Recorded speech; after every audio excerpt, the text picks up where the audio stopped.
Venture only in sound, strange and unfamiliar. Venture only in sound.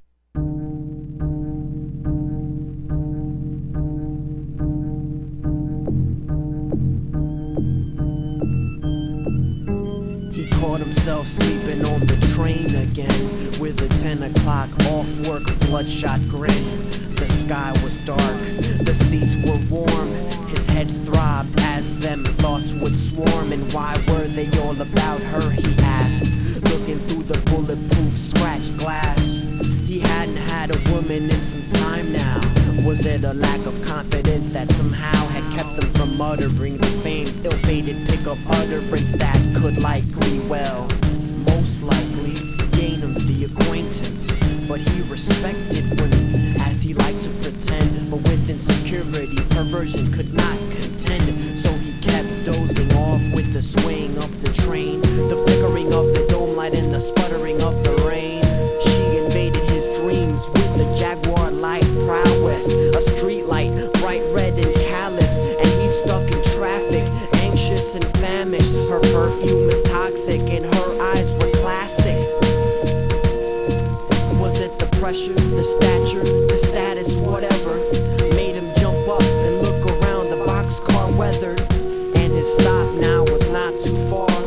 He knew mom would be right there waiting in the car with the lights on, and her patience bothered. The music turned off and emotion soldered, and she'll ask him, how was your day? My day was great. How was work? Cause work went well. How do you feel? Well, he feels like shit. And how does she steal? She steals his spit. The lump in the throat was cancerous. He was 26 and couldn't get a word in. Still living under curfew, still living under burdens, still playing games in his old room, and still living at home cause he's afraid to consume. And he can't cross the dunes cause his feet get stuck.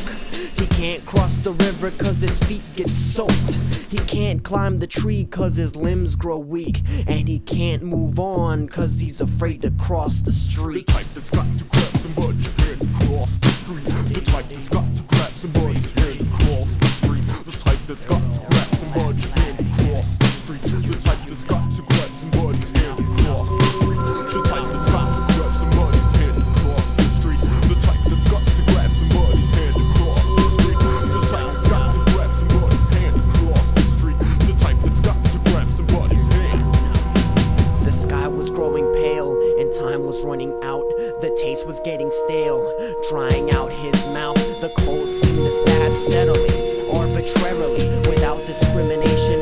The pain came heavenly, the rains came heavily. They say shame tames the ego of a man in the same way cold numbs the hands, paralyzing. His story paraphrased through paraphernalia, surprising. They didn't know his name, but it's all just the same.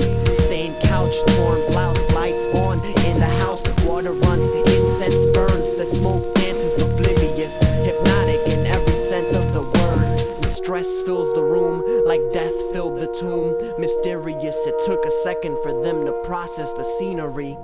Pigeon sat at the window pane peering, icicles stretched and tearing, trees exposed naked in the sun, an old man, a cigar and a bottle of rum. The blue cadaver-like figure convulsing in the mirror eagerly, and they had no time left. The juice had filled the brain, polluted his veins, for an overdose of mother's ghost, I suppose, could calm his soul.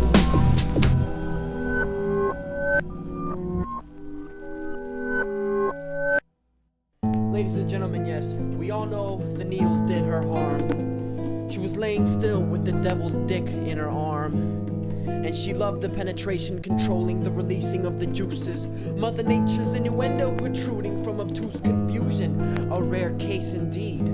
She loved the matinee and flowers on a Sunday, a normal girl in every nonsense of the word, taken and flipped upside down in a meticulous strange world. Writing words for work, her tear-stained letters, lost her love at war for Confederates with Berettas, body disclosed, discovered with a gravestone marking, as the leader grabs his genitals and keeps on barking.